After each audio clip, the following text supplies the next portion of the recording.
Alright, we're back working on the 79 Corvette. Today we're going to be pulling off the carburetor, and I got the rebuild kit for it. So in this video we're going to get it rebuilt, we're going to get it painted, and yeah, by the time it's back on, the car should run. I still have to change the fuel lines, make sure the fuel in the tank is drained and all that stuff, but the carburetors is up now, so let's see what it takes to get it off. I know it's only 4 bolts. Just gotta find the bolts. I think the last 2 are here, and there's 2 in the front, so we'll figure this out. Alright, so this is my first time messing with the carburetor, like I said before. So I'm just gonna do whatever makes sense to me. Looks like I have a spring here. Can I do it with... almost. I'm gonna need 2 hands for that. So I'm gonna take off the throttle stuff and go from there. I see 2 screws here, and then the front 2 are longer ones, so not bad. All right, the part I was kind of questioning if I had the tool for, you have to punch out this little rod thing. You need the right kind of punch, or in my case, I got a tiny little security Torx bit. I don't even know what this is. This is super tiny. But I fit it in there, got it out, and we're free.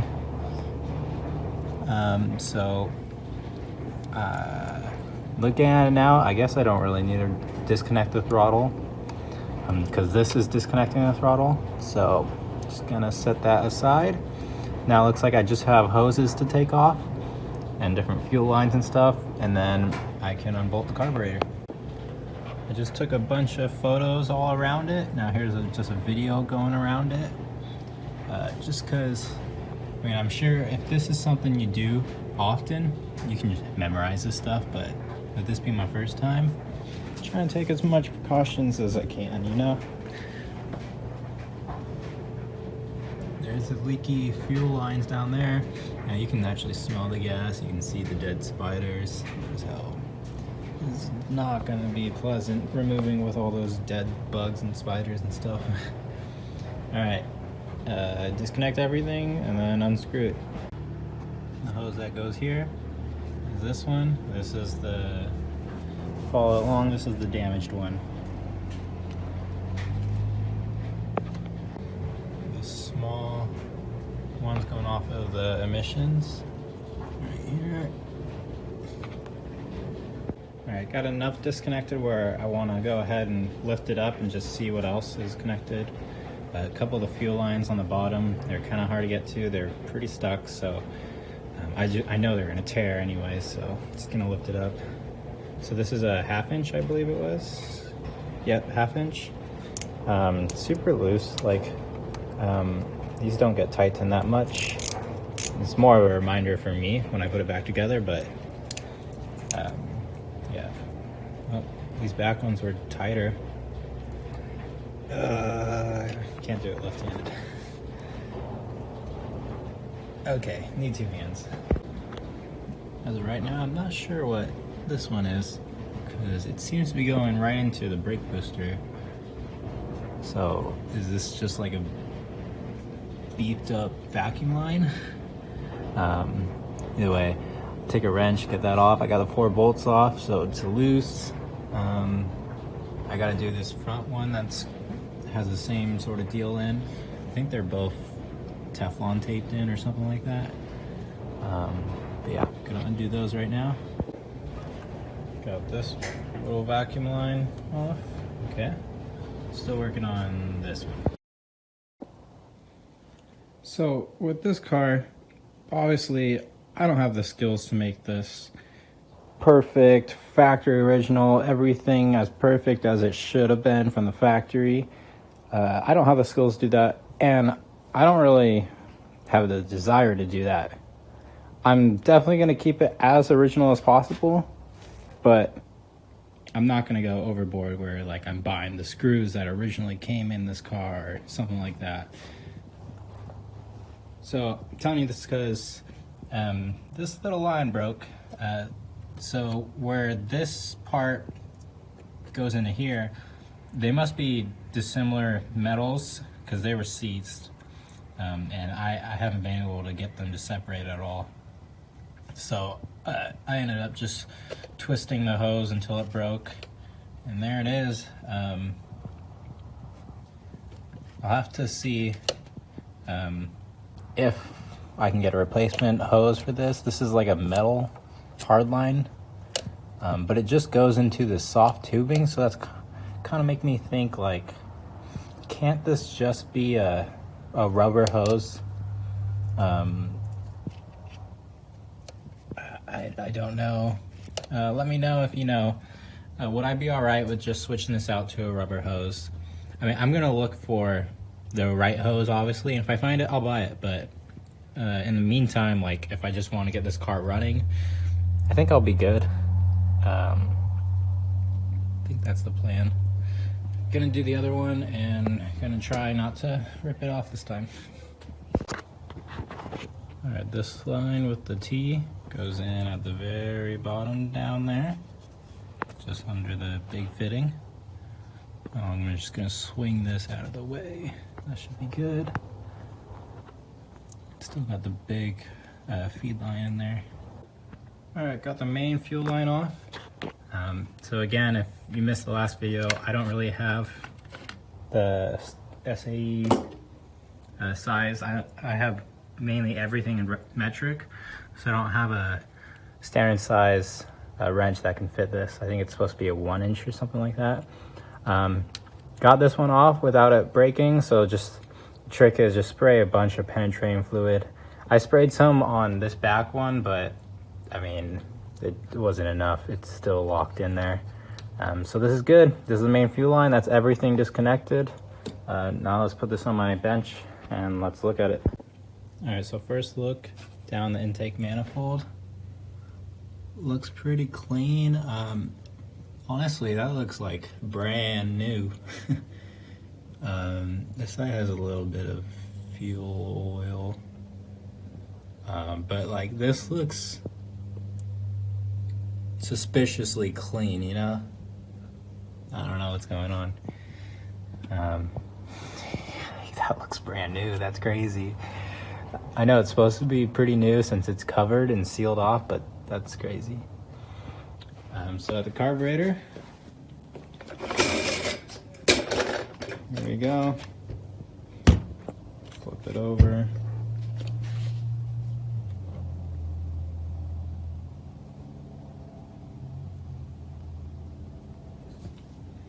Just covering bugs and stuff, but with the rebuild kit, it comes with sort of a service instruction. It has a breakdown of every single part, so I'll be using that to figure out like what's what, how to put it back together and all that. It even comes with instructions on disassembly, so I guess I'll have that opened up. But I know this top part called the horn part, the air horn, that's what it's called. So it's got like 9 screws or something. I'm gonna work on that right now. All right, these disassembly and assembly instructions, they're not really instructions, they're just notes, so not really useful to follow if you don't know what you're doing. So I'm turning it over and gonna take out all the first few screws down here and then make my way to the top. All right, got the 9 screws out from the top and the 2 from below. So these 2 are the longer ones. All the other ones are the same size. And then there's 2 inside of here. Undid those. Those were the tiny tapered ones. And these were the Phillips that were on the underside. It's not bad. It also came with this off. So making progress. All right, there was a screw on the left side that I forgot to take off, but it held in this. This is something to do with the choke. I have to figure out how that goes back in, but here's the gasket. I'm trying to keep it in one piece. That way I can look in my kit and figure out what the gasket I need is. I believe this is called the accelerator pump. Yeah, so like I said before, I don't really know anything. Just kind of learning as I go. There was a third Phillips on the bottom, and now we got this off. I think I have it a little upside down, a little wonky right now. All right, so this is the bottom. Here's a little sandwich piece, and then this was the very top of it. Now we can work on pulling out the insides and the guts of this one. I'm gonna try to film as I go. So I got the accelerator pump already, whatever this one's called. Get this gasket off of the dowels back here. Oh, that's not coming. Oh, there we go.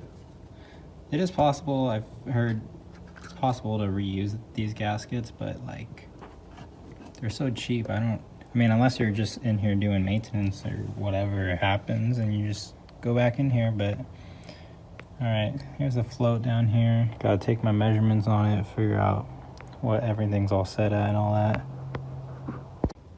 All right, got everything as disassembled as I'm going to go right now. You can see it's a little like dirt and stuff in here, but honestly I thought it'd be much worse for sitting for 20 years.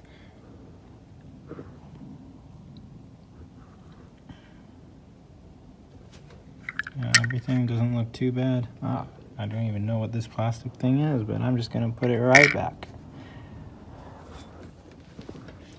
So I didn't have to mess with the idle screws at all. The air fuel stuff, those two screws, I didn't touch those at all, and it came off. So when I put it back together, I think I'm just gonna leave it as it is, assuming I don't have to take them off to put everything back together. So now the plan is to clean everything really good and then spray it with a coat of paint. I'm gonna paint it an aluminum color. Not sure how it's gonna come out. It's gonna be hidden anyways because of the air cleaner, but still be something cool. It will look good. I'll know it will look good. You will all know it will look good. All right, I'm reassembling just the shell of it. Took this off, so this just hooks in here, and then it bolts somewhere over there, just like that. Keep the two little screws over there.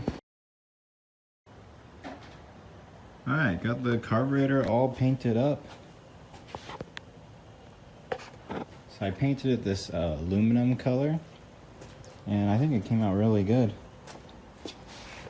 Ended up taking a little more stuff than I showed in the last clip. Like I got the choke off, the inlets or the fittings for the fuel and vacuum lines, stuff like that. I kept some of the throttle stuff on just because I don't know too much what I'm doing, so I want to keep it as simple as I can when I put it back together. So I just taped off all this, but yeah, it looks really good. I think it will look really good on the engine. I got a shirt over the opening of the intake, but with the valve covers painted and then the carb painted, I think the intake definitely needs to be painted. I think the intake would look good if it was painted this chrome color, because I really like this chrome color. I know they're supposed to be like I think it's this blue. They're supposed to be painted this blue. And then the older cars were painted the Chevy orange. Both of those colors I really don't care for. I like this chrome though, and I have a lot left of it, so I think I'm gonna end up doing that. This video will be out before I do that, so let me know what you think. So my plan right now is to rebuild this carburetor now. I have all the parts laying over there, so I just gotta swap the new parts in, and then I'm gonna hook up the carburetor back, plug it all in, and replace some fuel lines, drain some gas, and try to get it to run. And then once I get it running, then I will go back, pull the carburetor off, and take the intake manifold off. Trying to make this less of a while I'm there project and more of get it running first and then come back. All right, got the carburetor all rebuilt back onto the engine. All the hoses are hooked up. You can see The hoses that ripped, I just temporarily fixed them so I can get the car running. I disconnected the fuel line. I got a hose connected to a bucket, so in theory, when I start and spin the car over with the starter, it should pump gas into the bucket, assuming the fuel pump works. So we'll use that to determine if the fuel pump is actually working, if the carburetor is getting fuel. You also didn't see I replaced the fuel filter that's inside the carburetor on the fitting. Definitely gonna redo that. I am not keeping that. This is just temporary so I can get it running and see what it looks like and see if it idles. Really, I have no idea about the choke. I tried following a video, and I tried my best. I actually ended up setting it about where it was when I took it off, so hopefully that's a good way of going about things. I got a battery, so I'm gonna put the battery in, we're gonna crank it, and then we're gonna watch fuel. Hopefully fuel's gonna pour in that bucket. All right, let's put the battery in. All right, battery's hooked up. All right, let's see what happens.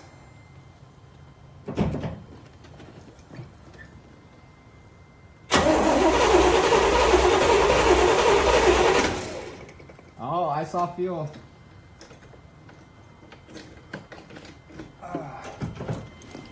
Let's take a look.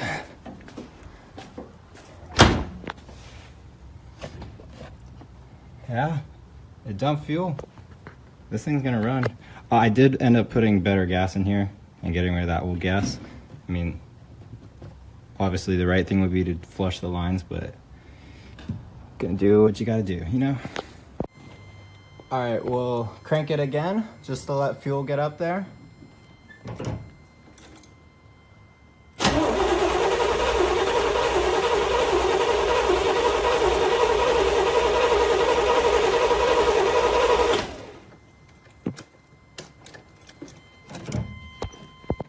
All right, I have no idea how long it takes for carburetors to get enough fuel to be ready to fire. So I sprayed a little starting fluid in it just to help it a little. So it should fire up and hopefully I can keep it running with the gas.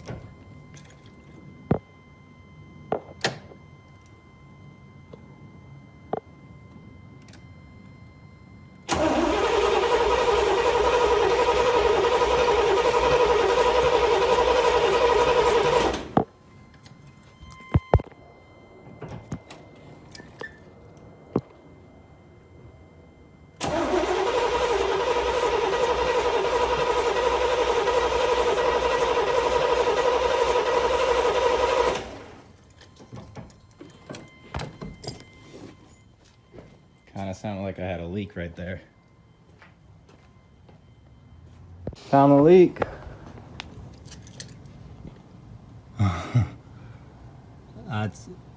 I'm pretty sure that's all gas. I don't even know where that's dripping from. Jeez, I was not expecting a massive gas leak. Let's see, it's wet over here. Guess I gotta figure out what that leak is from, but kind of make me think it's the main fuel line that runs here from the tank to the pump. All right, well, it's already dark outside, and I don't know where that's coming from yet. Go ahead, take your guesses. Here's a good shot of the underside. It's got some rust, but like, I don't really feel like this is anything crazy bad. It's not show car, but it's definitely not deserving to be in the junkyard. So go ahead, post your guesses. Where do you think this leak's coming from? What fuel line is leaking that bad? Because that's insane.